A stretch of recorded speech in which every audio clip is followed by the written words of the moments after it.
Amanda and Joe Ballengee were content with their quiet life, together for 21 years, living on a family farm in Milton. But 4 years ago, at 40 years old, Amanda found out she was pregnant. For 9 months, they monitored the growing fetus at doctor's visits and prenatal checkups. Had no problems with the pregnancy at all, was looking forward to natural childbirth, was actually really excited about it, and unfortunately that's not the way it went. On October 20th, 2015, Amanda's water broke, but just as a trickle. She had no contractions, so she didn't rush to the hospital. In the morning, Amanda and Joe checked into Evangelical Community Hospital in Lewisburg. Nurses got her on antibiotics, then she had her first big contraction. So big, the umbilical cord burst, separating the baby from the placenta.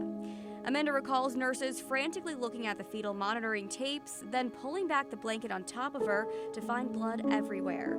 The baby was bleeding out. Yeah, I remember my heart sank, and it felt like I was I was crushed because I knew that we had a battle ahead. Doctors performed an emergency C-section, and Emma was born. Right before delivery, Emma's status got bad. She came out. She needed full-blown resuscitation, including intubation. Dr. Lauren Johnson-Robbins, an associate of neonatology, says Emma was not able to breathe on her own. She was blue in color and had dangerously low APGAR scores, which means her vitals were not very strong. They wheeled Emma down the hallway, and she was obviously visibly lifeless. I immediately remember, waking up. My mom and dad were there, and I don't know. I started apologizing. Like, I know it's not, it's not your fault, but you still feel like, what's going to happen? My immediate thought was, I knew she was alive, but I worried, will she be brain damaged? Will there be some sort of traumatic injury that she's going to have to live with for the rest of her life? Doctors at Evangelical told Amanda and Joe they could not hold or touch their baby, as it put Emma at risk for more health problems.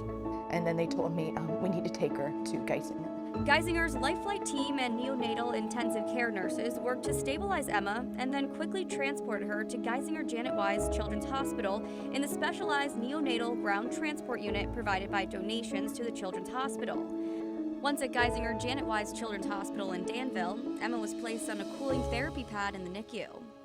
Cooling therapy is what we use in children who have suffered some form of insult around delivery. But what it does is it minimizes the effects of what happens when everything gets back to normal, what we call a reperfusion phase. For Emma, the cooling therapy was protecting her brain by slowing down the body's metabolism, allowing her brain to heal and not swell from the lack of oxygen and blood at birth.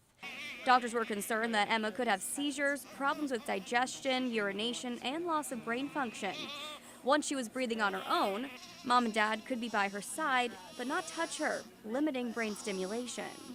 They allowed us to come in and see her. She was basically like a gazillion tubes and wires hooked up to her. After 5 days on the cooling pad at Geisinger, Emma's bodily functions were restored.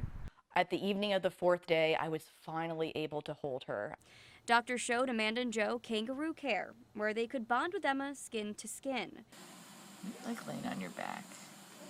But 5 days in, there were more challenges to conquer. Before being able to leave the hospital, Emma needed to put on weight. The nurses were amazing. They didn't need the bed, so they actually allowed me to stay there for a couple of extra days so that I didn't have to do the driving back and forth and could continue the breastfeeding and really getting her on track.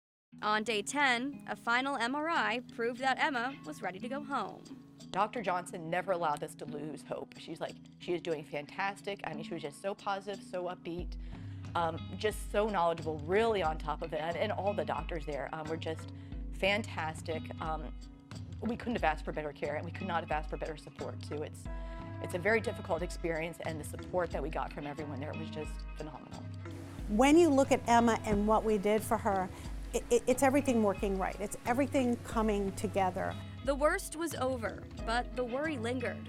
Would there be long-term brain damage? As parents, they watched for milestones and followed up with Geisinger Janet Wise Children's Hospital, where doctors monitored Emma every 3 to 6 months to make sure she was progressing as she should be. Her one limitation, arm weakness, caused by spending those 5 days on her back on the cooling pad.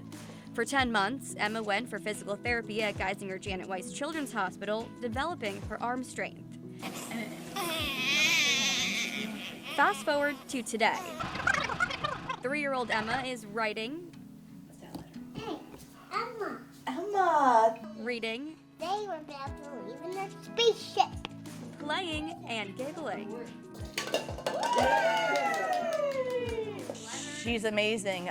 We would never know that there had been any issue with her during her birth. She's a perfectly normal, healthy 3-year-old girl. We're extremely thankful for that. Amanda and Joe says she's a total miracle in all ways.